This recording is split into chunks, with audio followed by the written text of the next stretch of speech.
والنجم إذا هوى ما ضل صاحبكم وما غوى وما ينطق عن الهوى.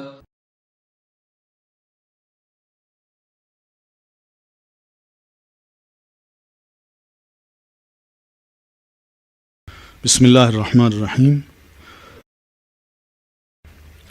حدیث کے بارے میں ایک خیال یہ بھی ہے کہ قرآن مجید کو وحی سمجھا جاتا ہے اور حدیث رسول کو وحی نہیں سمجھا جاتا. اور ہم پہلے بارے میں ہی پڑھ چکے ہیں کہ متقی لوگ وہ ہوتے ہیں الذین یؤمنون بما انزل الیک، کہ اللہ کے رسول جو آپ کی طرف نازل کیا جاتا ہے اس کو مانتے ہیں. وہ تو نبی علیہ الصلاۃ والتسلیم پر صرف قرآن مجید نہیں اترا، بلکہ آپ خود فرماتے ہیں کہ انما اوتیت القرآن ومثلہ معہ، کہ اللہ تعالیٰ نے مجھے قرآن بھی دیا ہے اور اس جیسی اور چیز بھی اس قرآن کے ساتھ دی ہے. اور وہ کیا ہے؟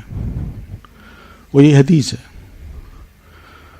تو اس لیے بہت سے مثالیں ہمیں قرآن مجید میں مل سکتی ہیں کہ جس سے ہم کہہ سکتے ہیں کہ حدیث رسول بھی وحی ہے. کوئی دلیل ہے قرآن مجید کی، کوئی ایسی آیت جو ذہن میں ہو جس کو ہم دلیل بنا کے کہیں کہ واقعی حدیث وحی ہے؟ وما ينطق عن الهوى ان هو الا وحی یوحى. ٹھیک ہے کہ نطق کہتے ہیں، نطق دو قسم کا ہوتا ہے، ایک زبان حال ہوتی ہے اور ایک زبان قال ہوتی ہے. یعنی ایک تو زبان بولتی ہے، اس کو زبان قال کہتے ہیں، اور ایک بندے کی اپنی حالت ہوتی ہے، کوئی بھی عمل کر رہا ہوتا ہے وہ زبان حال ہوتی ہے. تو وما ینطق، اور نہیں بولتے، عن الہوا، اللہ کے رسول خواہش کی طرف سے، اپنی جو دل کی خواہش ہے اس کی طرف سے نہیں بولتے. ان ہوا الا وحی یوحیٰ، بلکہ وہ آپ پر وحی ہوتی ہے، جو کی جاتی ہے اس کے مطابق آپ بولتے ہیں اور کرتے ہیں. تو یہ بھی ایک بہت بڑی دلیل ہے کہ اللہ کے رسول صلی اللہ علیہ وسلم کا کلام جو ہے بحیثیت ایک رسول کے، وہ صحابہ کرام نے اس کو وحی کا مقام دیا، اس کو سچا جانا اور اس پر عمل کیا. آپ سیرت کو پڑھیں تو سیرت میں بے شمار ایسی مثالیں ملتی ہیں کہ صحابہ کی طرف سے ذرہ برابر بھی شک نہیں کیا گیا کہ آپ نے اگر کچھ اظہار خیال فرمایا ہے تو صحابہ نے اس کو یقین کے ساتھ لیا ہے اور اسی یقین سے ہی اس کو قبول کیا ہے. مثال کے طور پر آپ کو جب جادو کیا گیا تو نبی علیہ الصلاۃ والتسلیم کو فرشتوں نے آ کے یہ سمجھایا، باتیں کی کہ آپس میں جب وہ سرہانے اور پائنتی پہ بیٹھ کے بات کر رہے تھے تو ایک نے کہا کہ لبید ابن عاصم جو یہودی ہے اس نے جادو کیا ہے. تو دوسرے نے کہا کس میں کیا ہے؟ انہوں نے کہا کنگھی میں. تو کہاں کیا ہے؟ اب دوسرا فرشتہ کہتا ہے بئر زروان میں، زروان نام کا جو علاقہ ہے اس کا جو کنواں ہے اس کے اندر اس نے رکھا اس کو، اور بالکل جڑ میں رکھا. بس اتنا آپ نے دیکھا، آپ کو آنکھیں بند ہے، آپ نے یہ باتیں سنی اور آپ باہر نکلے، صحابہ کو لے گئے وہاں. اب وہاں جب گئے ہیں تو صحابہ کہتے ہیں کہ ہم نے کنویں کو دیکھا تو اس کے اندر سے جو جھاڑیاں نکل رہی تھیں اتنی خوفناک تھیں کأنہا رؤوس الشیاطین، گویا کہ وہ شیطانوں کے کچھ سر تھے، اتنا خوف آتا تھا. اور کنواں تھا کئی دنوں سے بند پڑا تھا، استعمال ہی نہیں ہو رہا تھا. تو اب ایسے کنویں میں اترنا اور جا کے وہ کنگھی لانا اور پھر اس کے بعد یہ بڑا کام تھا. مگر نبی علیہ السلام نے فرمایا کہ لبید ابن عاصم یہودی نے مجھ پر جادو کیا ہے اور اس نے کنگھی میں کیا، اور یہ کنگھی اس کنویں کی جڑ میں پانی کے نیچے کر کے اس نے دفنائی ہے. بس اتنی سی بات آپ نے کی. کسی صحابی نے نہیں کہا اللہ کے رسول یہ کیسے ممکن ہے. یہ ایمان تھا صحابہ کرام کا، وہ تو یوں مانتے تھے. اور ہم ہیں کہ ٹو لگاتے ہیں، نہیں یہ اللہ کے رسول نہیں کہہ سکتے تھے، انہوں نے یہ بات اپنی طرف سے کی تھی. وہ امت کے لیے نہیں ہے، اس کو وہی نہ کہیں. یہ تو ایک عام انسان جو روٹین کا ورک ہوتا ہے وہ کرتا ہے، تو یہ وہی چیز ہے بس، اور کچھ نہیں. جبکہ یہ بڑی غلط، بہت ہی غلط کانسیپٹ ہے. ایسے لوگ اصل میں چاہتے ہیں کہ ہم ذرا آزاد ہوں، ہمیں جو حدیث جو ہے، یہ وہی جو ہے، یہ ذرا پکڑتی ہے. وہ کس طرح پکڑتی ہے کہ یوں کھاؤ، یوں پیو، یوں بیٹھو، یوں اٹھو، یہ دعا پڑھو، یہ معاملہ رکھو. کئی چیزیں ایسی جو کہتے ہیں لوگ، یہ کہتے ہیں ہم آزاد ہونا چاہتے ہیں. یہ کیا ہے؟ ہمیں مولوی بنایا جا رہا ہے. چلیں بھائی اللہ کے رسول کو چھوڑ دیں آپ، پھر کس کو آپ فالو کرنا چاہتے ہیں؟ آپ یہ بھی تو سوچیں نا، رسول اللہ صلی اللہ علیہ وسلم کو جو اسوہ حسنہ ہے، آپ اس کو تو مان نہیں رہے، تو پھر کس کے اسوہ کو آپ مقام دے رہے ہیں؟ یہ بھی تو سوچنے کی ضرورت ہے نا. یعنی ایک غیر مسلم کی حرکتیں اور اس کے اٹھنے بیٹھنے کا انداز اور اس کا طرز کلام اور اس کا کھانے پینے کا بھی انداز، وہ تو آپ کو بھا جائے. اور لیکن اللہ کے رسول صلی اللہ علیہ وسلم کوئی بات ہی آپ کو اچھی نہ لگے، یہ کون سی دینداری ہے؟ تو اس لیے حدیث کے بارے میں یہ بہت سی غلط فہمیاں پھیلائی جا رہی ہیں کہ حدیث وحی نہیں ہے. یہ رسول اللہ صلی اللہ علیہ وسلم کی جیسے عام انسان اٹھتے بیٹھتے بات کرتا ہے، نبی علیہ السلام کی یہ باتیں ہیں، اس کے ہم مکلف نہیں ہیں. یہ بہت غلط بات ہے، بہت ہی غلط. یہ بے ایمانی کی بات ہے، یاد رکھیے. یہ ایمان نہیں ہے نبی علیہ السلام پر. تو آپ کو ہم رسول سمجھ رہے ہیں تو کس معاملے میں سمجھ رہے ہیں؟ صرف یہی کہ آپ پر قرآن اترا اور آپ نے ہمیں دے دیا، بس کافی ہے. تو رسول اللہ صلی اللہ علیہ وسلم کو رسول سمجھیے. اب دیکھیے صحابہ کرام کیا کرتے ہیں. صفوان کے والد یعلا رضی اللہ عنہما نے سیدنا عمر رضی اللہ تعالیٰ عنہ سے عرض کی تھی کسی موقع پہ کہ ارنی النبی صلی اللہ علیہ وسلم حین یوحا الیہ، کہ آپ مجھے وہ موقع دکھائیے جب نبی علیہ الصلاۃ والتسلیم پر وحی نازل ہوتی ہے. تو وہ صفوان کہتے ہیں، یعلا کہتے ہیں کہ بینما النبی صلی اللہ علیہ وسلم بالجعرانتی، کہ ایک بار نبی صلی اللہ علیہ وسلم جعرانہ میں تھے صحابہ کرام کے ساتھ. ایک آدمی آیا اور اس نے آ کے ایک سوال کیا کہ اس محرم کے بارے میں آپ کیا فرماتے ہیں جس نے اپنے آپ کو خوشبو میں بسایا ہوا ہو، احرام بھی باندھا ہوا ہے اور خوشبو بھی لگائی ہوئی ہے. تو آپ صلی اللہ علیہ وسلم تھوڑی دیر خاموش رہے، کیونکہ یہ مسئلہ ابھی شریعت کی طرف سے کوئی بتایا نہیں گیا تھا. پھر آپ صلی اللہ علیہ وسلم کے پاس وحی نازل ہونا شروع ہوئی. سیدنا عمر نے اس موقع پر یعلا قریب کھڑے تھے، ان کو کہا ادھر آؤ. ان کو بلایا تو یعلا آئے تو نبی علیہ الصلاۃ والتسلیم پر ایک کپڑے کا سایہ دیا گیا تھا. یعلا نے اپنا سر اندر کیا کہ میں دیکھوں تو صحیح نبی علیہ السلام کی حالت کیا ہے، اور آپ پر وحی نازل ہو رہی ہے تو آپ کی کیا کیفیت ہے. اور دیکھا کہ آپ صلی اللہ علیہ وسلم کا چہرہ مبارک انتہائی سرخ ہو رہا ہے اور آپ خراٹے لے رہے ہیں. یہ نیند کے خراٹے نہیں تھے. ایک بوجھ جب پڑتا ہے نا تو اس بوجھ کے، اس کو اٹھانے کے ایک کیفیت تھی جو نبی علیہ الصلاۃ والتسلیم کے اندر سے جو آوازیں نکل رہی تھیں وہ خراٹوں کی صورت میں تھی. پھر وہی ختم ہو گئی اور اس کے ساتھ ہی یہ سب سلسلہ ختم ہو گیا اور آپ ٹھیک ہو گئے. آپ نے دریافت فرمایا وہ عمرہ کے بارے میں وہ سوال کرنے والا کہاں ہے؟ وہ آدمی حاضر کیا گیا تو آپ نے فرمایا خوشبو کو 3 مرتبہ دھو لو اور یہ جبہ بھی ہٹا لو اور اپنا عمرہ ویسا کرو جیسے تم اپنا حج کرتے ہو. وزنی بات کی. یعنی اگر تمہارے کپڑوں پہ جو احرام کے کپڑے ہیں ان پہ خوشبو لگی تو ان کو 3 مرتبہ دھو لو، اور یہ جبہ جو پہنا ہوا ہے تم نے احرام کی حالت میں اس کو بھی ہٹا لو. بس 2 کپڑے ہوتے ہیں حاجی کے. اور پھر عمرہ ویسے کرو جیسے تم حج کرتے ہو. یعنی جاتے ہو پہلے طواف کرتے ہو، پھر اس کے بعد سعی کرتے ہو، تو بس یہ عمرہ ہوتا ہے. تو حج تو پھر بعد کے اور مناسک جو ہیں وہ ایڈٹ ہے نا، لیکن ابتدا جیسے ہوتی ہے وہی. تو یہ کیفیت صحابی نے دیکھی. تو اس کیفیت سے بھی پتہ چلتا ہے کہ صحابہ کرام کے علم میں یہ بات بھی تھی کہ آپ پر جب وحی نازل ہوتی تھی تو آپ کی جسمانی حالت کیا ہوتی تھی. یہ اس لیے میں کہہ رہا ہوں کہ یہ صحابہ نے اپنی آنکھوں سے دیکھا ہے. مگر کمنٹس دینے والے کیا کمنٹس دیتے ہیں کہ آپ پر مرگی کے دوڑے پڑتے تھے. نعوذ باللہ.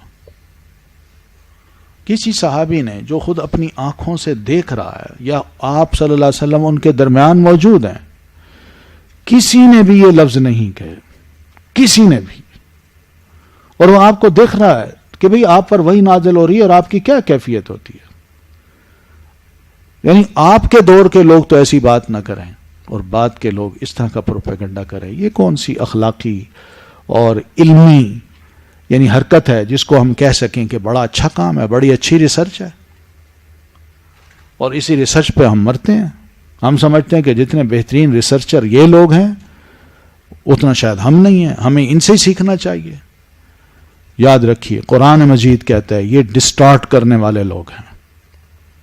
یہ وہ لوگ ہیں جنہوں نے اپنی کتاب کو بدلا ہے, اس کے مفہوم کو بدلا ہے, اس کے اندر بہت بڑی تبدیلی کی ہے, جس کی وجہ سے اللہ تبارک و تعالیٰ کو آخری قرآن یعنی کتاب جو آخری کتاب ہے قرآن مجید وہ نازل کرنا پڑا, اور ان کو سب کو منسوخ کرنا پڑا, اس لیے کہ حقیقت بھی انہوں نے چھپا دی. تو جن کے مزاج میں یہ ہو وہ کیا کریں گے؟ نبی علیہ الصلوۃ والتسلیم کے ساتھ محبت کریں گے اور ہم ان کے گرویدہ ہو جائیں. تو یہ ثبوت ہیں. شاید آنکھوں دیکھنے والے جو خود سامنے ہیں وہ دیکھ کے بتاتے ہیں کہ نبی علیہ السلام پر وحی کیسے نازل ہوتی تھی. آپ گرتے نہیں تھے, آپ کو چوٹ نہیں لگتی تھی, آپ کو کوئی زخم نہیں آیا, آپ کا کوئی علاج نہیں کیا گیا. وہی نازل ہوتی ہے, وہ ایک کیفیت ہوتی ہے, اس کو ریسیو کرتے ہیں. جب وہ ریسیو ختم ہو جاتی ہے تو آپ ٹھیک ہو جاتے ہیں بس. تو اس میں کون سی ایسی قباحت ہے کہ آپ اس کو یہ نام دے دیں؟ پھر وہی نبی علیہ الصلوۃ والتسلیم پر جب سے نازل ہوتی تھی تو وہ یہ اس کی مختلف شکلیں ہیں. یہ شکلیں اس لیے بتائی گئی ہیں کہ کہیں یہ نہ سمجھا جائے کہ بس ایک قسم کی وحی آپ پر نازل ہوتی تھی. کبھی جبریل امین خود تشریف لاتے تھے فرشتے کی صورت میں, فرشتہ بن کے آتے جیسے پہلی وحی لے کے آئے تھے. ٹھیک ہے, کوئی نظر نہیں آیا ان کو. آپ خود فرماتے ہیں, اب اسی حدیث کو دیکھ لیں, اتانی اللیلۃ آتن, میرے پاس آج رات ایک آنے والا آیا, لیکن آپ نے دیکھا نہیں اس کو, اور اس نے آ کے وہی نازل کی. پھر اسی طرح جبریل امین کبھی انسانی شکل میں آ جاتے. وہ حدیث جبریل آپ کو یاد ہوگی. ٹھیک ہے, حضرت عمر فرماتے ہیں کہ ہم بیٹھے ہوئے تھے تو ہمارے اچانک ایک مسجد میں بندہ داخل ہوا, وہ والی. پھر اسی طرح آپ کو خواب دکھایا جاتا تو خواب بھی وہی ہوتی تھی. ہاں, یا ابت افعل ما تؤمر, اسماعیل نے بھی کہا تھا نا اپنے ابا کو, وہ خواب سنایا تھا نا, تو بیٹے نے کیا کہا تھا؟ آپ کر ڈالیے جو اللہ نے آپ کو حکم دیا, آپ کر ڈالیے, کیونکہ بیٹا جانتا ہے کہ میرا والد اللہ کا رسول ہے اور رسول کا جو خواب ہوتا ہے وہ وہی ہوتی ہے, اس لیے اس خواب کو اللہ کا حکم سمجھیے. اور اب اس لیے بابا کو کہتے ہیں ابا جان آپ کر ڈالیے جو اللہ نے آپ کو حکم دیا. پھر اسی طرح آپ کا عمل بھی وہی ہوتا ہے. آپ صلی اللہ علیہ وسلم جو کچھ بھی کرتے اس میں اللہ کی تائید حاصل ہوتی تھی آپ کو. ٹھیک ہے, آپ نے کیا کیا؟ یہودیوں کے علاقے میں درخت کاٹے, لوگوں نے بڑا اعتراض کیا تو اللہ نے فرمایا فبإذن اللہ, یہ اللہ کا حکم تھا, حالانکہ وہی نازل نہیں ہوئی تھی. اس طرح بیت المقدس ہمارا قبلہ اول, آپ نے اس کی طرف رخ کر کے نماز پڑھی, آپ پر وہی نازل نہیں ہوئی. یعنی قرآن مجید کی کوئی آیت نہیں ملتی کہ جس میں آپ کو کہا گیا ہو کہ آپ بیت المقدس کی طرف رخ کر کے نماز پڑھیں. مگر جو آپ پڑھتے تھے اس کی تائید اللہ تعالی نے ضرور دی, اور یہ بھی کہا کہ اب ہم آپ کا قبلہ تبدیل کر دیتے ہیں. تو اس کا مطلب پہلے بھی اللہ نے حکم دیا تھا. اور اللہ تعالیٰ فرماتے ہیں اِلَّا لِنَعْلَمَ مَن يَتَّبِعُ الرَّسُولَ, ہم نے یہ تبدیلی اس لیے کی تھی تاکہ ہم جان لیں کہ کون تم میں رسول کی پیروی کرتا ہے. وہ ایک ٹیسٹ تھا, اس ٹیسٹ میں تم کامیاب ہو گئے. باقی نمازیں جو پڑھی ہیں وہ بھی اللہ ضائع نہیں کرے گا, ہے نا. تو یہ سب چیزیں ایسی ہیں جو پہلی وحی کی, جس کا کوئی ذکر قرآن مجید میں نہیں ہے, اس کی ساری تائید ہے. تو اس لیے نبی علیہ الصلوۃ والتسلیم پر وحی جو ہے ایسی صورت میں بھی نازل ہوتی تھی. پھر آپ کی وحی احادیث جو ہیں یہ بھی وحی ہیں. آپ فرماتے ہیں ان اللہ اوحا الیہ کہ اللہ نے میری طرف وحی کی ہے. ٹھیک ہے نا کہ یہ ان تواضعوا کہ تم ایک دوسرے کے لیے عاجزی اور انکساری کا نمونہ بن جاؤ. حتی لا یفخر احد علی احد کوئی کسی پر فخر نہ کرے اتنے عاجز بن جاؤ دوسرے کے لیے. ولا یبغی احد علی احد اور کوئی کسی کے خلاف کوئی زیادتی نہ کرے. بس یہ تواضع ہے. اللہ تعالیٰ نے وحی کیا آپ پر اور آپ نے اس وحی کو اپنے الفاظ میں بیان کیا ہے.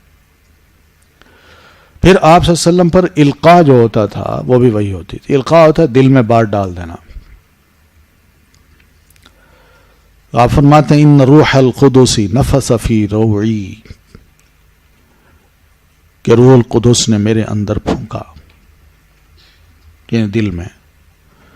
کیا پھونکا کہ ان لن تموت نفس حتی تستوفی رزقها کہ کوئی بندہ بھی فوت نہیں ہو سکتا جب تک کہ وہ اپنے لکھے ہوئے رزق کو پورا نہ لے لے. لکھا ہوا رزق یہ بھی ہوتا ہے کہ اس نے ہو سکتا ہے کہ اس نے گلاس مانگا پانی کا اس کو گلاس پورا دیا گیا اس نے ایک گھونٹ پیا باقی رکھ دیا فوت ہو گیا. یہ گھونٹ جو تھا نا یہ اس کا ایک رزق تھا باقی اس کا رزق نہیں تھا. پھر اسی طرح صحابہ و تابعین کا اتفاق ہے کہ آپ صلی اللہ علیہ وسلم کی احادیث وحی ہیں سب مانتے ہیں. سیدنا ابو بکر نے اپنے گورنر بحرین کو لکھا کوئی خط لکھا صدقے کے کچھ زکوٰۃ اور صدقے کے کچھ مدیں لکھ بھیجی ان کو کہ اس طرح آپ زکوٰۃ لیں اتنی مد کا ہو اور ان چیزوں کی زکوٰۃ لیں اور صدقہ بھی لیں. تو اس میں یہ لکھا کہ ھذی فریضۃ الصدقہ کہ یہ صدقہ فرض کے احکام ہیں التی فرضها رسول اللہ صلی اللہ علیہ وسلم جن کو رسول اللہ صلی اللہ علیہ وسلم نے فرض کیا ہے والتی امر اللہ بہا اور جس کا حکم اللہ نے دیا ہے. اگر دیکھا جائے یہ ڈیٹیل ہمیں قرآن مجید میں نہیں ملتی مگر نبی علیہ السلام نے بتائی تھی صحابہ کرام کو. ٹھیک ہے تو اس کو صحابی کیا مان رہے ہیں التی امر اللہ بہا یہ وہ چیزیں ہیں جس کا اللہ نے حکم دیا تھا جس کو وہی سمجھا رہے ہیں. پھر اس طرح سیدنا عمر فاروق رضی اللہ تعالیٰ عنہ کا بھی قول یا ایھا الناس لوگو ان الرأی انما کان من رسول اللہ صلی اللہ علیہ وسلم مصیبا لوگو نبی علیہ الصلوۃ والتسلیم کی جو رائے ہوتی تھی وہ بالکل درست ہوتی تھی لأن اللہ کان یریہ کیونکہ اللہ تعالیٰ ہی آپ کو یہ رائے سجھاتا تھا. ہماری رائے جو ہے نا وہ ہماری اپنی طرف سے ہوتی ہے ہمیں کوئی نہیں سجھاتا مگر رسول کی رائے کو اللہ تعالیٰ خود سجھاتا تھا آپ کو. تو اس لیے وہ اللہ تعالیٰ جب سجھاتا ہے تو وہ وہی ہے. اسی طرح حسان ابن عطیہ یہ تابعی ہیں بڑے مشہور یہ کہتے ہیں کہ کان جبریل ینزل علیہ بالسنہ کہ نبی علیہ الصلوۃ والتسلیم پر جبریل سنت کو لے کر اترتے تھے کما ینزل علیہ بالقرآن جیسا کہ آپ پر قرآن کو لے کے اترتے تھے. وَيُعَلِّمُهُ إِيَّاهَا اور اسی سنت کو بھی حضرت جبریل آپ کو سکھایا کرتے تھے کما یعلمہ القرآن جیسا کہ آپ کو آ کے وہ قرآن سکھایا کرتے تھے. قرآن کیسے سکھاتے تھے پڑھنا سکھاتے تھے نہیں بلکہ قرآن کے معنی و مفہوم کو بتاتے تھے کہ اللہ کے رسول اقیم الصلاۃ کا مطلب کیا ہے 5 وقت کی نمازیں ان کے یہ اوقات ہیں اور ہر ظہر کی نماز میں 4 فرض ہیں عصر کی نماز میں 4 فرض ہیں اور اس وقت پڑھنی ہے اور اس طرح پڑھنی ہے. ہر رکعت میں 1 رکوع ہے اور ہر رکعت میں 2 سجدے ہیں درمیان میں ایک تشہد ہے. یہ سب چیزیں وہ آ کے سکھاتے تھے.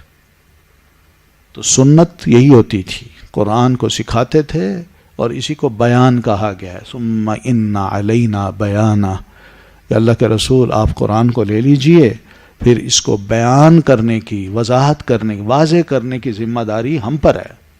تو اللہ نے اس کی ذمہ داری بھی لی تھی اس لیے جبریل امین کو بھیجتے تھے اور جبریل امین جہاں قرآن آپ کو سکھاتے تھے کہ آپ تلاوت اس طرح کریں ترتیل سے پڑھیں مجھے سنائیں یاد کریں تو ریپیٹ کرتے تھے. اللہ کے رسول صلی اللہ علیہ وسلم دورہ ہوتا تھا ہر سال قرآن مجید کا جو آپ پر نازل ہو چکا ہوتا تو اسی طرح وہ آ کے اس کو سنت کو بھی آپ کو سکھاتے تھے.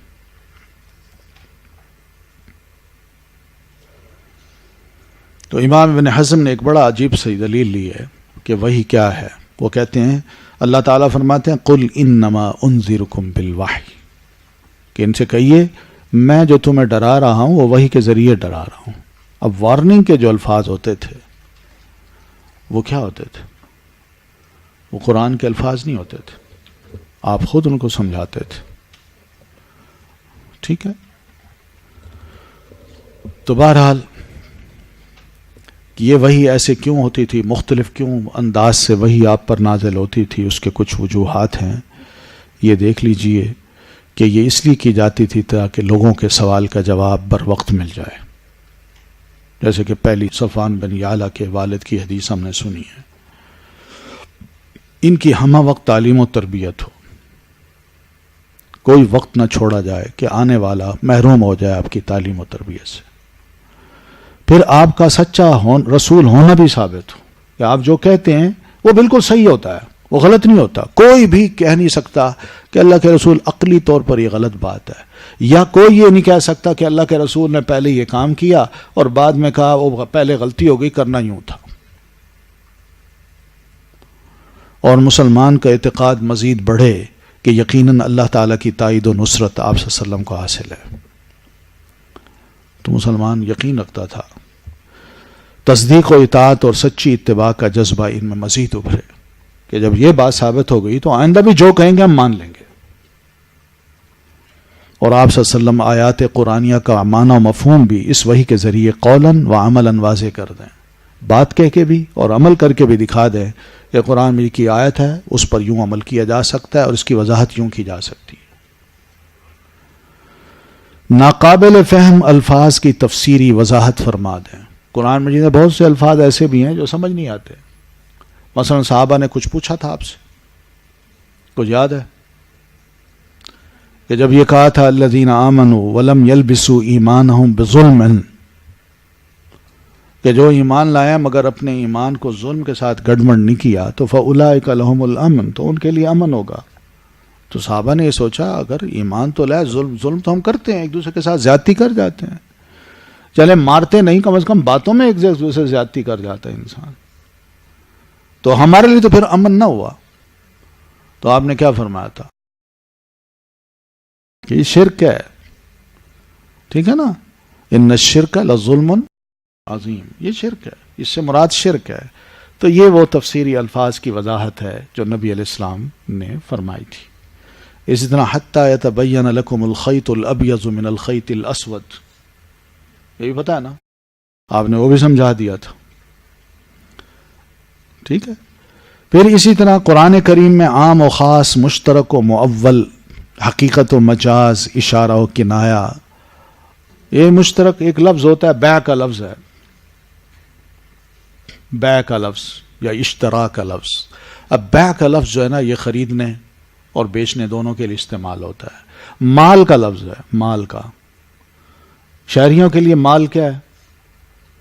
کرنسی ہے، نوٹ ہیں. اور دیہاتیوں کے لیے مال کیا ہے؟ جانور ہیں ان کے. یہ میرے مال ہے جی، میرا مال ہے کہتے ہیں نا، تو وہ مال ہے ان کا. تو اس طرح کئی لفظ ہوتے ہیں جو مختلف معنی اپنے اندر رکھتے ہیں، اور کئی لفظ ہوتے ہیں جن کا تعویل کی جاتی ہے. مؤول کہتے ہیں تعویل کو. تعویل سے مراد یہ ہے کہ میاں اگر بیوی کو کہتے چلی جاؤ، تو یہ چلی جاؤ کا کیا مطلب ہے؟ اب یہ حقیقی معنی نہیں ہے نا. اس کو کنایا کہیں گے، اور اس کی تعویل ہم یہی کریں گے کہ بھئی غصے کا اظہار ہے اور کچھ نہیں ہے، بس. ٹھیک ہے نا.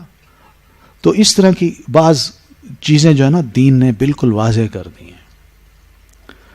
تو اشارہ بھی ہوتا ہے، کنایا بھی ہوتا ہے.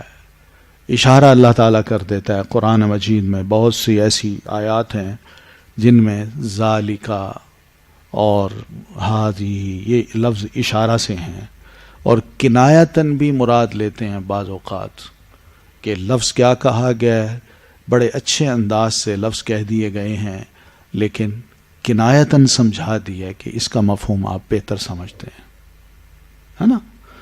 تو ایسی بہت سے ہیں.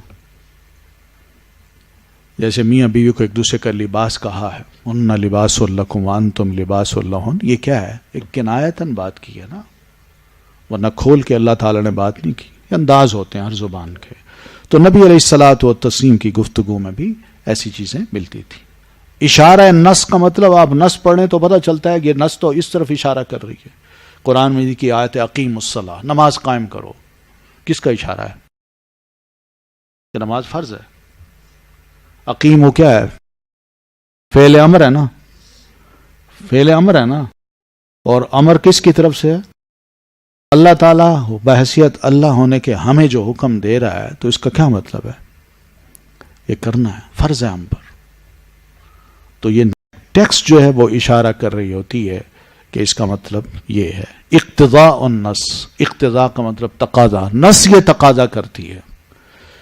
ٹیکسٹ جو ہے قرآن کی ہو حدیث کی ہو، اس کی نص کو پڑھیں، ٹیکسٹ کو پڑھیں تو پتہ چلتا ہے کہ اس کا تقاضا یہ ہے. تو یہ انسان اگر اس ٹیکسٹ کے بارے میں سوچے تو پتہ چلتا ہے. اور یہ سوچ اللہ تعالیٰ کسی کسی کو نصیب کر دیتا ہے تو وہ نص تقاضا کر رہی ہوتی. جیسے مثلا میں نے پیچھے آپ کو یہ سمجھایا ہے کہ نبی علیہ الصلاۃ والتسلیم پر وحی جب نازل ہوئی تو صحابی نے دیکھا آپ کو.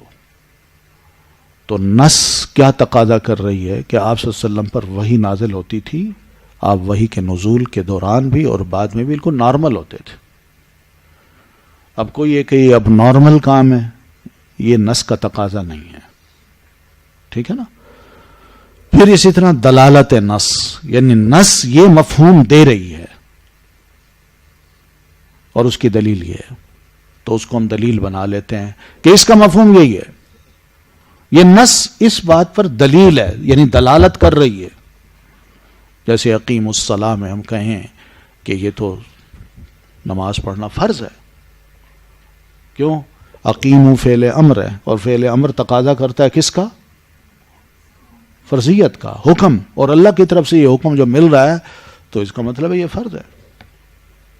تو ایسی بہت سی چیزیں جو ہیں جو نبی علیہ الصلاۃ والتسلیم بذریعہ وحی بیان کر دیتے تھے، اور آپ کے جو ورڈز ہوتے تھے، الفاظ ہوتے تھے یا عمل ہوتے تھے، ان سے یہ سب چیزیں مل جاتی تھی.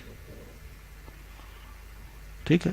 تو یہ نام جو ہے نا، یہ اس طرح کے عام، خاص، مشترک، معول، حقیقت، مجاز، یہ سب چیزیں جو ہیں یہ نبی علیہ السلام کے دور میں صحابہ کرام کے یوز نہیں کرتے تھے ایسی ٹرمینالوجیز. ان کے ہاں بس ایک مزاج تھا، جو اللہ نے کہا اس کو پر عمل کر دو، جو رسول اللہ فرماتے ہیں وہ کر ڈالو بس. اب وہ لفظوں کی بحثوں میں نہیں پڑتے تھے کہ لفظ اس کا معنی کیا ہے، اس کے بعد یہ مزید سوچیں، وہ نہیں کرتے تھے. یہ تو بعد کے حالات ایسے بنتے گئے جس میں نئے نئے ایشوز کھڑے ہوئے ہیں، تو اس دور میں پھر علماء نے یہ سوچا کہ ان کا حل ہم کہاں سے لیں. تو اس دور میں پھر علماء نے قرآن مجید کی ان ٹیکسٹ پر، یا نبی علیہ السلام کی جو ٹیکسٹ ہے اس پر غور و خوض کیا، اور اس سے پھر یہ مفہوم نکال کے یہ ٹرمینالوجیز جو ہیں وہ ہمیں انٹروڈیوس کرائی ہیں. ٹھیک ہے نا. تو اصل علوم کی بنیاد جو ہے وہ قرآن اور حدیث رسول ہے. ہر ایک نے قرآن اور حدیث رسول کو بنیاد بنا کے اس سے پھر یہ سب کچھ ڈیڈیوس کیا ہے.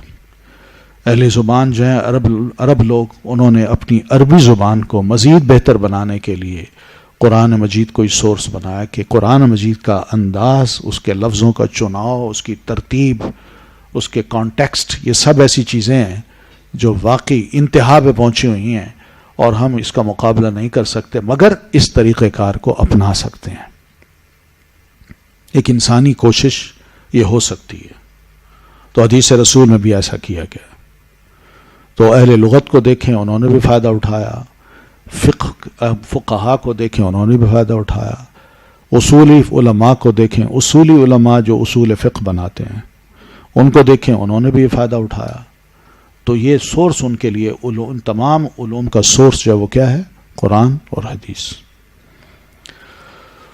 اس وحی کے الفاظ بوجوہ مختلف ہوتے، کیونکہ مختلف ذوق اور طبیعت کے مالک لوگوں کو مختلف پیرائے میں سمجھانا پڑتا تھا، اس لیے اس اشد ضرورت کی ذمہ داری آپ صلی اللہ علیہ وسلم کو سونپی گئی. آپ نے دیکھا ہوگا کہ صحابی آتے ہیں، اللہ کے رسول مجھے کوئی عمل بتائیے میں کروں بس جنت میں داخل ہو جاؤں. دلنی علی عمل، تو آپ اس کو فرماتے ہیں جھوٹ نہ بولو. دوسرا آتا ہے مجھے کوئی عمل بتائیے، آپ نے فرمایا والدین کی خدمت کرو. تو ہر ایک کو اس کے حالات کے مطابق نبی علیہ الصلوۃ والتسلیم آگاہ کر دیتے تھے. تو اس لیے یہ جو الفاظ ہیں ایک دوسرے سے مختلف ہوتے تھے، لیکن اس کا یہ نتیجہ ہم نہیں نکال سکتے کہ دیکھیں جی حدیث میں بھی اختلاف ہے. آپ سے پوچھا گیا تھا کوئی عمل بتائیے جس سے ہم جنت میں جا سکیں. اب ایک کو یہ بتا رہے ہیں، دوسرے کو یہ کہہ رہے ہیں، تیسرے کو یہ کیا ہے؟ اللہ کے رسول تو ایسا نہیں کر سکتے. اور بھائی نہیں کر سکتے، اس لیے کہ آپ کے پاس مختلف عمر کے لوگ، مختلف علاقوں کے لوگ، مختلف ماحول کے لوگ، مختلف مزاج کے لوگ آ رہے ہیں، اور آپ صلی اللہ علیہ وسلم حکمت کے ساتھ ان سے ڈیل کر رہے ہیں. اور یہی وہ طریقہ تھا جو کہ ادع الی سبیل ربک بالحکمت والموعظۃ الحسنہ کہہ کے آپ کو کہا گیا کہ اپنائیے. آپ نے اس کو اپنایا، تو اس میں کون سی قباحت ہے؟ کوئی حدیث نبی علیہ الصلوۃ والتسلیم ایسے تو نہیں تھے جیسے کوئی میتھ ہوتی ہے 2+2 4. نہیں، آپ انسان تھے، اور انسانی مزاج جو ہے وہ بھی آپ کے سامنے تھے. وہ آتے تھے، اپنے اپنے ایشوز لے آتے تھے، اور الحمدللہ بڑی حکمت کے ساتھ آپ نے سب کو ڈیل کیا اور سب کی اصلاح کر دی. کہیں خرابی پیدا ہوئی ہے تو وہ بتائیے. تو بہرحال یہ انداز تھے آپ کے. کوئی اہم بات ہوتی تو آپ اسے 3 بار دہراتے تھے تاکہ لوگ اور متوجہ ہوں آپ کی طرف. ٹھیک ہے نا؟ تو یہ 3 بار دہرانے کا مطلب یہ نہیں ہے کہ نبی علیہ الصلوۃ والتسلیم ہر بات کو بار بار دہراتے تھے. نہیں، کوئی اہم بات ہوتی، لوگ اس پر بھی شک کرتے ہیں، او جی کیا ضرورت ہے 3 بار دہرانے کی؟ صحابہ اتنے سیانے نہیں تھے کہ وہ آپ کی ایک دفعہ بات سن لیتے کافی تھا. کیوں آپ کو 3 بار یہ حدیث نہیں مانتے کہ آپ 3 بار ایک بات کو دہراتے تھے؟ وہی قرآن مجید میں دہرایا گیا کہ نہیں؟ فَبِأَيِّ آلَاءِ رَبِّكُمَا تُكَذِّبَانِ وَيْلٌ يَوْمَئِذٍ لِّلْمُكَذِّبِينَ. تو یہ کیا ہے؟ اللہ کے رسول صلی اللہ علیہ وسلم بھی یہ فرماتے ہیں الا اسمعوا، الا اسمعوا، الا اسمعوا 3 دفعہ، یہ لوگوں کو متوجہ کرنے کے لیے. اگر آپ یہ فرما دیں تو اس میں کون سی قباحت ہے؟ اصل میں ایسے لوگ جو اس قسم کی احادیث پر اعتراض کرتے ہیں ان کو عربی زبان کا ذوق ہی حاصل نہیں ہے. وہ اگر عربوں میں جا کے ذرا بیٹھتے اور ان کی گفتگو سنتے اور ان سے پوچھتے کہ یہ 3 بار ریپیٹ کرنا کیا واقعی ممکن ہے یا سامعین کو خام خانہ تنگ کرنا ہے، اکتاہٹ انہیں پیدا کرنی ہے؟ وہ کہتے ہیں بھائی عربی زبان کا ذوق ہی یہی ہے. ٹھیک. مزید یہ کہ آپ کی گفتگو مختلف موضوعات پر مبنی ہوا کرتی تھی. آپ کی ہر وقت ایک تھوڑی گفتگو ہوتی تھی. آپ کے پاس بے شمار ایشوز آتے تھے. کبھی جنگ کی گفتگو ہوتی، کبھی غزوے کی ہوتی، کبھی مختلف صحابہ کرام کے ساتھ جو لوگ دھوکہ دیتے تھے ان کو قتل کر دیتے تھے، آپ کبھی ان کی گفتگو کرتے. اور کبھی آپ کو مختلف فیملیز کی شکایتیں ملتی تھیں کہ فلاں نے اپنی بیوی کو مارا ہے، یا فلاں اپنی بیوی کو تنگ کر رہا ہے، فلاں بڑا بد اخلاق ہے. تو یہ سب باتیں آپ کو ملتی تھیں تو آپ آ کے گفتگو فرماتے تھے. ما بال الناس، لوگوں کو کیا ہو گیا، کیوں ایسا کرتے ہیں؟ بس اتنی بات کی، لوگ الرٹ ہو گئے. ٹھیک ہے، نام نہیں لیتے تھے لیکن اتنا ضرور کرتے تھے کہ لوگ سمجھ جاتے تھے کہ یہ ہماری اصلاح کی بات کی ہے، مجھے سب کے سامنے شرمندہ نہیں کیا. یہ ایک خوبی ہوتی تھی آپ کی گفتگو میں. تو اس مختلف موضوعات میں نماز، روزہ، حج، زکوٰۃ کے جزئی مسائل بھی ہوتے تھے. ہجرت مدینہ، مسجد نبوی کی تعمیر، مہاجر و انصار میں مواخات یعنی بھائی چارہ پیدا کرنا، اور میثاق مدینہ کے واقعات بھی اس وحی خفی میں شامل ہیں. یہ سب کوئی آپ نے اپنی طرف سے نہیں کیے. مسجد تعمیر ہوئی، اللہ تعالیٰ نے کہہ دیا لَمَسْجِدٌ أُسِّسَ عَلَى التَّقْوَى مِنْ أَوَّلِ يَوْمٍ، تقوی کی بنیاد پہ اس کی بنیاد رکھی گئی ہے، تقوی پر. تو لہذا آپ اس میں کھڑے ہو کر نماز پڑھیں، یہ بہتر ہے بنسبت اس کے جو نفاق کی بنیاد پہ اور مسلمانوں کے درمیان یعنی تفریق ڈالنے کے لیے اور اپنے جرائم کے لیے ایک گھات بنانے کے لیے بنائی جا رہی ہے، اس میں آپ بالکل نہ کھڑے ہوں. تو یہ سب باتیں مسجد کی تائید ہے جو آپ نے مسجد بنائی تھی. تو یہ سب کیا ہے؟ میثاق مدینہ ہے، اس کو بھی ذکر قرآن مجید میں اشارتاً کنایتاً سب ملتا ہے. تو وہی خفی ہے، اس پر ایمان لانا بڑا ضروری ہے، بہت ضروری ہے. آج سب اکثریت جو ہے وہ قرآن پاک پر تو بڑا زور دیتی ہے، مگر قرآن پاک کو اس وحی کے بغیر نہیں سمجھ سکتی. اور جو سمجھ رہے ہیں ان کی آپ حالت دیکھیے، ان کے کردار کو دیکھیے، ان کی شخصیت کو دیکھیے، ان کے معاملات کو دیکھیے، اور پھر ان کی جہالت کو دیکھیے کہ دعویٰ یہ کرتے ہیں ہم قرآن کو سمجھ رہے ہیں، مگر قرآن مجید کے الف بے نہیں جانتے وہ، اور اس کے باوجود پھر بحث کرتے ہیں. یہ حالات ہیں ان کے. تو ایک شخص آپ کو رسول اللہ صلی اللہ علیہ وسلم آپ کو جب رسول اللہ صلی اللہ علیہ وسلم ماننے پر تیار ہو گیا تو پھر آپ کی دی ہوئی ہر خبر، خواہ وہ وحی جلی ہو یا خفی، اس کی تصدیق وہ کیوں نہیں کرے گا؟ ورنہ وہ ہر معاملہ میں معترض بھی رہے گا اور بدگمان بھی رہے گا. تو رسول اللہ ماننے کا مطلب یہ ہے کہ آپ اپنی بدگمانیوں کو دل سے نکالیں، آپ کی ہر بات کی تصدیق کریں. صحابہ کرام کبھی بھی رضائے رب کے مستحق نہ بنتے اگر وہ آپ صلی اللہ علیہ وسلم پر نازل کردہ وحی خفی کو نہ مانتے، کیونکہ عمل کا میدان پھر دینی نہیں ذاتی اغراض کا بن جاتا ہے. پھر ذاتی کو غرض ہوتی ہے کہ جو شیطانی خیال یا رسول سے نفرت یا دین کو اپنی مرضی کے مطابق ڈھالنے کی جو غرض ہے وہ سامنے آ جاتی ہے، وہ انسان پھر دینی نہیں رہتا. اور پھر اس میں قربانی اور تبدیلی نام کی کوئی چیز بھی نظر نہیں آتی کہ بندہ کہے ہاں میں دین کے لیے کچھ قربان کرنا چاہتا ہوں، یا دین کی یہ کہتا ہے میں اپنے آپ کو چینج کرنا چاہتا ہوں. نہیں، وہ بلکہ قرآن کو چینج کر دے گا، اپنے آپ کو چینج نہیں کرے گا. دیکھیے کس طرح لوگ وحی کی سچائی پر ایمان لاتے ہیں. یہ عمیر ابن وہب طواف کر رہے ہیں اور اس کا والد وہب میدان بدر میں مارا گیا، اور صفوان بن امیہ جو سردار تھے وہ بھی میدان بدر میں مارے گئے. اب امیہ کا بیٹا صفوان اور وہب کا بیٹا عمیر بڑا پھرتیلا اور بڑا بہادر جنگجو انسان تھا. ینگ تھا لیکن اپنی کارروائی بڑی خفیہ طریقے سے کرتا اور بڑا کامیاب ہوتا تھا. تو طواف کے دوران میزاب کعبہ کے نیچے صفوان بن امیہ کے ساتھ آپ کو قتل کرنے کی حامی بھرتا ہے کہ ٹھیک ہے میں آپ کو قتل کروں. وہ کہتا ہے میں تو رسول کو جا کے قتل کر دیتا، مگر مجھے مسئلہ یہ ہے میرے پیچھے بیوی بچے ہیں، وہ بھوکے رہ جائیں گے. تو صفوان کہتا ہے اس کی فکر نہ کرو، یہ لو پیسہ، اور اگر خدا نہ خواستہ کچھ ہوا تو تمہارے بچے جب تک میں زندہ ہوں میں ان کی ذمہ داری لیتا ہوں. تو وہ حامی بھر لی اس نے. مدینہ آ کر آپ صلی اللہ علیہ وسلم کو یہ کہتا ہے کہ میں بدر کے قیدیوں اور اپنے کچھ ساتھیوں کو چھڑانے کے لیے فدیہ بھی لایا ہوں. اچھا، اس کا اگر کوئی بہترین منظر دیکھ رہا ہو نا تو نیٹ پہ کچھ اچھی چیزیں بھی ہیں، یوٹیوب پہ نا ایک عمر سیریز کے نام سے ایک بڑی اچھی سیریز ہے، دیکھیے آپ نے دیکھی ہے، بہت اچھی ہے، وہ آپ دیکھیں. اور اس میں پیچھے علماء ہیں، ڈاکٹر یوسف قرضاوی ہیں، اور اسی طرح یہ آپ کے پاس اس وقت جو نئی کتاب آئی ہے چاروں خلفائے راشدین پر، اس کے جو آتھر ہیں وہ بھی اس میں شامل ہیں. مطلب انہوں نے ساری ٹیکسٹ لکھی ہے، تو وہ اس کو ذرا فلمایا گیا ہے.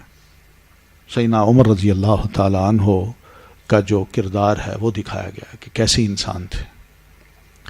اس کو جب بندہ دیکھتا ہے نا تو ضرور آنکھوں میں آنسو آتے ہیں. یہ حقیقت ہے.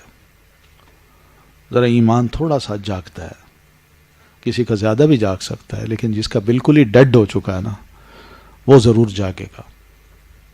عمر سیریز اس کے نام سے. تو اس میں عمیر ابن وہب اور صفوان بن امیہ کی گفتگو بھی دکھائی گئی ہے. یہ خانہ کعبہ میں کھڑے ہیں نیچے،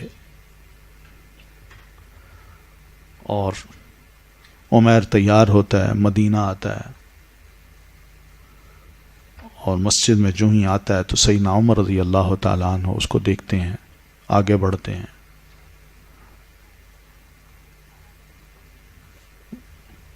جو اپنا انداز ہے گفتگو کا وہ کرتے ہیں، پھر وہ اندر آنے کی اجازت دی جاتی ہے اس کو، ٹھیک ہے، اور ساتھ حضرت عمر کہتے ہیں اس سے ہوشیار رہنا، بڑا پھرتیلا ہے، یہ ہلنے نہ پائے، اور رسول اللہ صلی اللہ علیہ وسلم کے سامنے کھڑا ہو آرام سے. تو خیر وہ اندر گیا تو کہتا ہے کہ میں بدر کے قیدیوں اور اپنے کچھ ساتھیوں کو چھڑانے کے لیے فدیہ بھی لایا ہوں. آپ فرماتے ہیں عمیر تم جھوٹ بولتے ہو، بلکہ تم صفوان ابن امیہ کے ساتھ میزاب کعبہ کے نیچے بیٹھ کر میرے قتل کا پروگرام بناتے رہے، اس نے تمہیں یہ کہا اور تم نے اسے یہ کہا. یہ سنتے ہی عمیر آگے بڑھتا ہے اور کہتا ہے کہ میں جانتا ہوں کہ اس وقت میرے اور صفوان کے مابین کوئی تیسرا نہیں تھا، اگر یہ اطلاع کسی نے آپ کو دی ہے تو اللہ تعالیٰ ہی دے سکتا ہے، میں مانتا ہوں آپ اللہ کے رسول ہیں، اور مسلمان ہو جاتا ہے.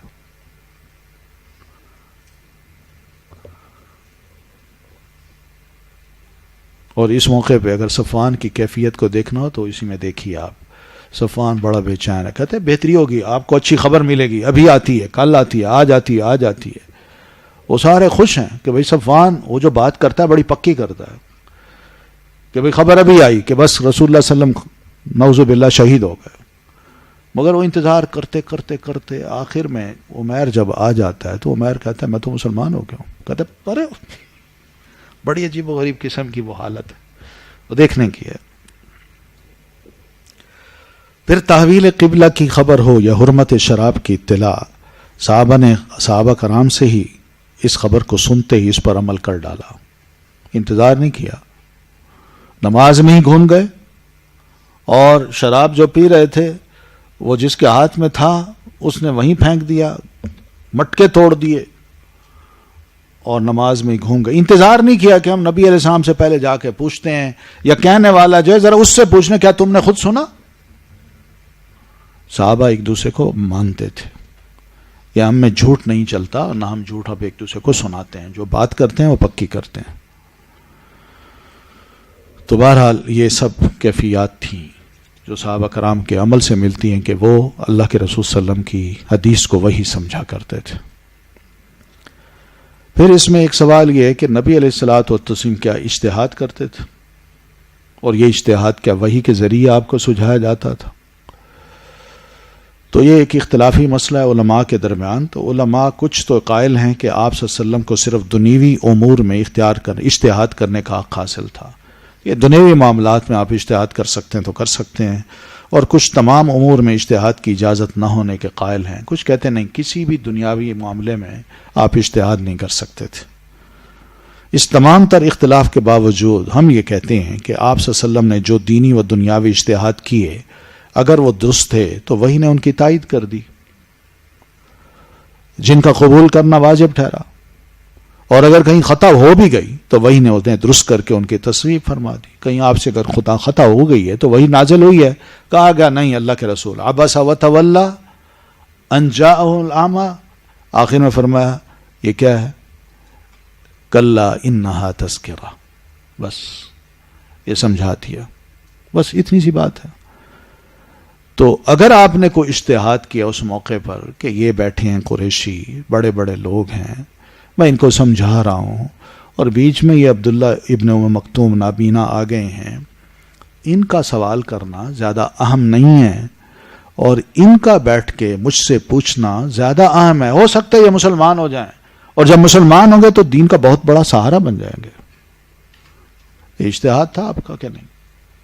تو قرآن مجید نے سمجھایا کلا انہا تذکرہ، بس آئندہ ایسا نہ کرنا. یہ ایک نصیحت کی بات ہے، کوئی ڈانٹ نہیں ہے، بس اتنی بات سمجھا دی، اور نبی علیہ السلام ٹھیک ہو گئے. بس فوراً اگر خدا نخواستہ کوئی کوتاہی ہوئی ہے تو فوراً ہی وہی نازل ہو کے اللہ کے رسول صلی اللہ علیہ وسلم کی اصلاح کر دی جاتی تھی.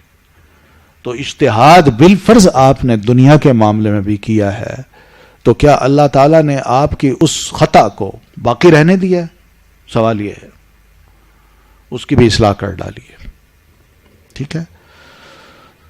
تو بہرحال اور فرض کی مہر ثبت کر دی اور ہمیں ان کی اتباع کا حکم دے دیا. اب اس تبدیلی پر عمل واجب اور خلاف اولا کا ترک بھی واجب ہو گیا. خلاف اولا ایک شے زیادہ بہتر اور ایک شے اس سے زیادہ بہتر. تو پہلی جو چیز ہے جو زیادہ بہتر ہے اس کی مخالفت میں اگر دوسری چیز آ گئی ہے تو اور وہ زیادہ اس سے زیادہ بہتر ہے تو اب اس کو اپنا لینا، پچھلی بات کو چھوڑ دینا، یہ ہوتا ہے خلاف اولا. اولا سے امت احتجاج لے سکتی ہے اور خلاف اولا سے نہیں. اس کی مثال یوں دیکھیے، آپ صلی اللہ علیہ وسلم نے شیخین سے مراد کون ہے؟ سیدنا ابو بکر اور سیدنا عمر رضی اللہ تعالی عنہما. ان سے مشورہ کیا کہ یہ بدر کے جو قیدی ان کا کیا کیا جائے. حضرت عمر نے جو مشورہ دیا تھا وہ بڑا زبردست مشورہ تھا، لیکن بڑا سخت بھی تھا. تو حضرت ابو بکر نے جو کہا وہ یہی کہا کہ فدیہ لے لیں، احسان بھی ہوگا اور ہو سکتا ہے ان کے کل کو یہ مسلمان ہو جائیں. تو نبی علیہ السلام فدیہ لے لیا. تو اللہ تعالیٰ نے اب دیکھیے یہ ہے اولا کیا تھا بات کا، یعنی حضرت عمر رضی اللہ تعالیٰ عنہ کا فیصلہ، اور خلاف اولا یہ فدیہ لینا تھا. تو اب کیا ہوا ہے؟ نہ وہی نازل ہوئی اس میں کہا گیا وَمَا كَانَ لِنَبِيٍّ أَن يَكُونَ لَهُ أَسْرَىٰ حَتَّى يُثْخِنَ فِي الْأَرْضِ أَتُرِيدُونَ عَرْضَ الدُّنْيَا وَاللَّهُ يُرِيدُ الْآخِرَةَ وَاللَّهُ عَزِيزٌ حَكِيمٌ لولا کتاب من اللہ سبق لمسکم فیما اخذتم عذاب عظیم. کیسی آیت ہے؟ اور پتہ چل گیا اس سے کہ اولا جو ہے اس سے احتجاج لیا جا سکتا ہے اور اس کو اپنایا جا سکتا ہے بنسبت خلاف اولا کے، بلکہ خلاف اولا کو ترک کر دیا جائے. ٹھیک ہے نا؟ تو حضرت عمر رضی اللہ تعالیٰ عنہ کا جو رائے تھی اس کی اللہ تعالیٰ نے تائید فرما دی. اس لیے نبی علیہ السلام فرمایا کرتے تھے لو کان بعدی نبیا لکان عمر، اگر میرے بعد کوئی نبی ہوتا تو وہ عمر ہوتے. اللہ نے ان میں اجتہادی جو کیفیت تھی، صلاحیت تھی، وہ اتنی زبردست رکھی ہوئی تھی کہ جس کو ماننا پڑتا ہے. لیکن اگر کسی غیر نبی کے اجتہاد میں خطا ہو، نبی نہ ہو، کوئی اور ہو، عالم ہو یا صحابی رسول ہو، جیسا کہ ہوئی ہے، تو اس کی اصلاح کون کرے گا اور اسے کون باور کرائے گا کہ اس کی یہ خطا ہے؟ یہاں مسئلہ یہی ہے کہ ہم یہی سمجھتے ہیں کہ غیر نبی میں جو خطا ہوئی ہے اس کی اصلاح کوئی نیچے والا نہیں کر سکتا. بس اس نے جو کہا وہ ٹھیک ہے. اس کا کوئی عذر تلاش کر لیجئے، وہ زیادہ بہتر ہے، لیکن اس کی اصلاح نہ کیجیے. یہ غلط کانسیپٹ ہے. جب نبی کی اصلاح ہو سکتی ہے تو غیر نبی کی اصلاح کیوں نہیں ہو سکتی؟ اگر ہم غیر نبی کی بات کو یہ سمجھتے ہیں کہ ہم اس قابل نہیں ہیں کہ ہم اس کی اصلاح کر سکیں، تو پھر ہم اس کو کیا بنا رہے ہیں؟ ہم تو اس کو معصوم شخصیت بنا رہے ہیں. تو یہ تو غلط کانسیپٹ ہے. ٹھیک ہے نا؟ یہی وہ فرق ہے جو نبی اور غیر نبی میں ہے. پھر رسول کی خطا کی اصلاح ہوتے ہی اس کی اطاعت واجب ہو جاتی ہے، مگر مجتہد کی خطا کے باوجود اس کی تقلید کو لوگ پھر بھی نہیں چھوڑتے. یہ مسئلہ ہے. بہت سے مسائل ہیں جس کی وجہ سے ہم اختلاف کا شکار ہیں اور ڈٹے ہوئے ہیں کہ نہیں، جو انہوں نے کہا ہے وہ بس یوں سمجھیے آسمان سے اترا ہوا ہے، اور جو دوسرا کہتے ہیں وہ نہیں. یہ جو کیفیت ہے ہمارے ہاں بڑی عام ہے، اور ہر کوئی اسٹرکٹ ہے کہ بس اس نے جو کہا ہے وہ ٹھیک ہے اور اس کا جو کہا ہے وہ ہم نہیں مانتے. اور یہ کہتا ہے اس نے جو کہا وہ ٹھیک ہے، اس کا کہا ہوا ہم نہیں مانتے.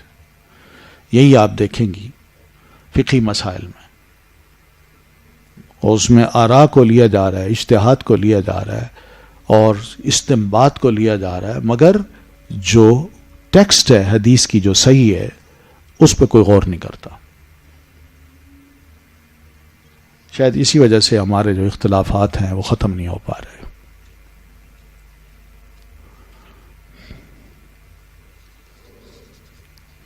ٹھیک ہے، چلیں اذان بھی ہو رہی ہے. یہ شروع کی باتیں انشاءاللہ ہم آگے کافی ساری چیزیں چھوڑ دیں گے اور جو اہم باتیں وہ انشاءاللہ پڑھتے جائیں گے. السلام علیکم ورحمۃ اللہ وبرکاتہ. ما ضل صاحبكم وما غوى وما ينطق عن الهوى